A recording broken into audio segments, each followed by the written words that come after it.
Fala galera, beleza? Chegando aqui para mais um vídeo aqui. Hoje eu vou fazer um vídeo diferente aqui. Tô caminhando aqui pelo sítio e quero fazer um vídeo aqui diferente com vocês para falar do nosso Vasco. O Vasco que vai agora para a 5ª janela de transferências e essa janela com certeza é uma janela decisiva porque o Vasco tem pretensões ainda aí de 3 campeonatos.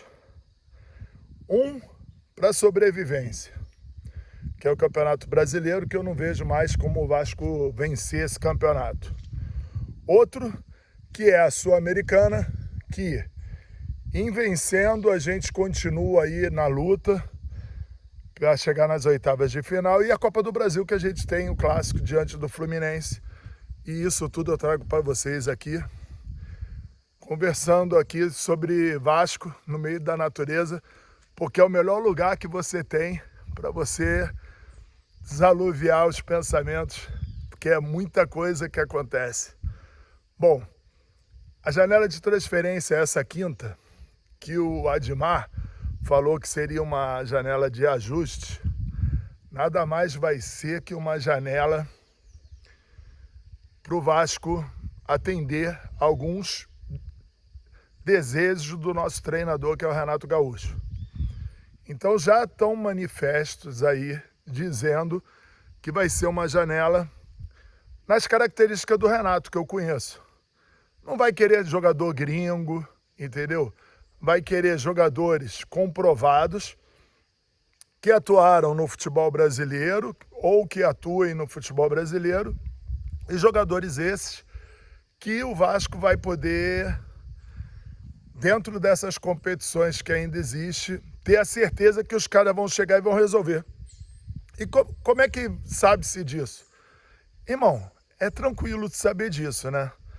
Porra, você quando faz uma contratação, e essas contratações geralmente nem precisam entrar dinheiro envolvido, não. É mais o pagamento de salário, não tem empréstimo. São jogadores que ficam livres na janela e aí podem estar atuando fora do mercado aqui ou dentro do mercado, e você vai lá e repatria eles e faz um contrato e dá um salário. Um tempo de contrato e dá um salário. E aí você contrata jogadores que o Renato com certeza vai estar dando os toques, a gente espera que seja isso, né? Até porque a seguir, com o Felipe, com o Pedrinho, escolhendo nomes, e o Admar chancelando que ele está resolvendo, não adianta. Então, cara, que a gente encontre alguns nomes ali para posições que a gente está carente e a gente sabe quais são.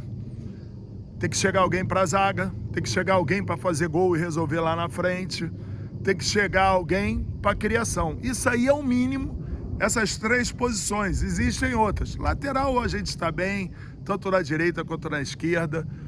Volância vai voltar o Jair e o Helder, já voltaram, só que só vão jogar daqui a 50 dias, após a Copa do Mundo. Então também o Vasco está tranquilo nessas posições. Mas, pô, tanto na criação, que só tem o Rojas e o garoto Zucarello, e, porra, e na parte do ataque, que só tem jogadores que ainda não performaram e a gente não sabe se vão entregar o que o Vasco vai precisar, que é Brenner, Marino, Spinelli, ou seja, o próprio DVD. Então, cara, a gente fica no aguardo de que algo aconteça aí para que a gente possa, sim, ter um fim de ano ainda para torcer de comemorar alguma coisa, sonhar com uma classificação de Libertadores, mas o principal de tudo, eu não vou enganar vocês, porque aqui, nesse canal aqui, a gente jamais engana o torcedor, porque eu sou torcedor. O principal é a gente lutar por essa fatídica zona do rebaixamento, isso aí é inegociável. E como a gente só tem 20 pontos, estamos na 18ª rodada, falta um jogo para terminar o turno, que é o Vitória lá. E depois a gente tem Chapecoense. Ou seja, os 2 jogos vão ser adiados por conta da Copa Sul-Americana. Então, vejam bem, torcedor, a situação do Vasco requer estratégia na janela, sabendo que a gente tem que resolver para poder seguir firme nessas competições e se livrar o quanto antes dessa zona incômoda. Porque olha quem é que tá junto com a gente.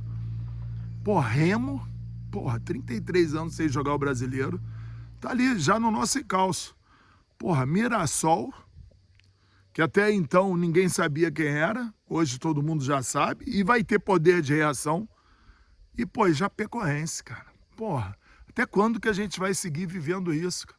E pior que eu faço meus vídeos aqui, e comento, e falo de Vasco com o coração, mas eu queria mesmo era estar aqui zoando, feliz e tal.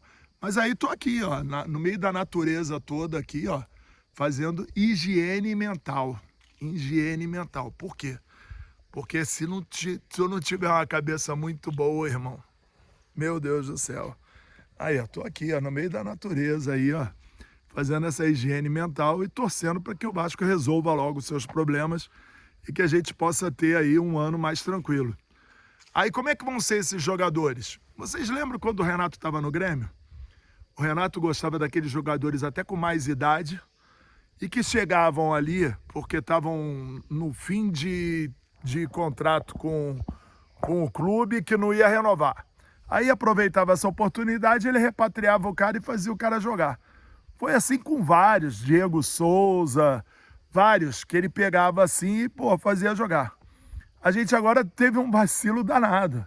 O Hulk deu bobeira, o Fluminense foi lá e vupt. Entendeu? O Fluminense não comprou o Hulk teve a opção de sair. E a gente deu a opção de sair do Verratti, cara, que era o nosso cara que fazia os gols. Ou seja, complicado demais, né? Mas, vamos lá, a gente segue torcendo demais pelo Vasco, esperando aí que sejam resolvidas as coisas, mas aqui a gente fala de Vasco para vascaíno, entendeu? E de vascaíno para vascaíno. Então o papo aqui é sempre reto, não tem aquele negócio de rabo preso, ah não, porque eu não vou falar isso, porque aí o cara vai ficar bolado comigo, aqui eu falo mesmo, entendeu?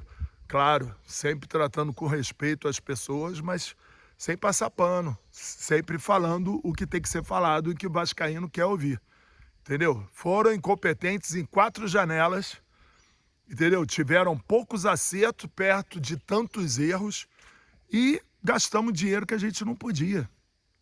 Vocês vejam que se hoje o Vasco quiser optar pela compra de 4 jogadores, vai ter que gastar 150 milhões. Quais são os 4? Robert Renan, Cuiabano, Rojas e tem mais um outro aí que agora eu até esqueço o nome aqui, que se a gente quiser, a gente vai ter que pagar, que é o Carlos Cuesta. Ou seja, 150 milhões de reais. E será que valeria os 150 milhões de reais? Que foi praticamente o que a gente botou no bolso na venda do Ryan.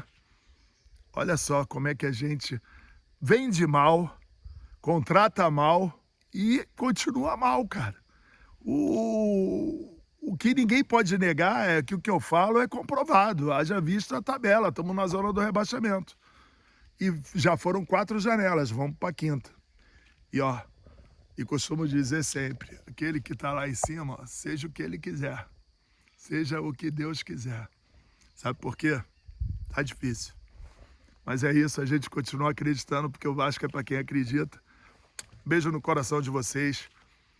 Manda aí pra galera, Zé Colmeia Vasco, canal de vascaíno para vascaíno. Comenta aí, curte, compartilha e é isso. Ativa o sininho, que todo dia tem vídeo, todo dia tem live e todo dia tem conteúdo aqui falando de Vasco, que é o nosso amor maior. Valeu? Tamo junto.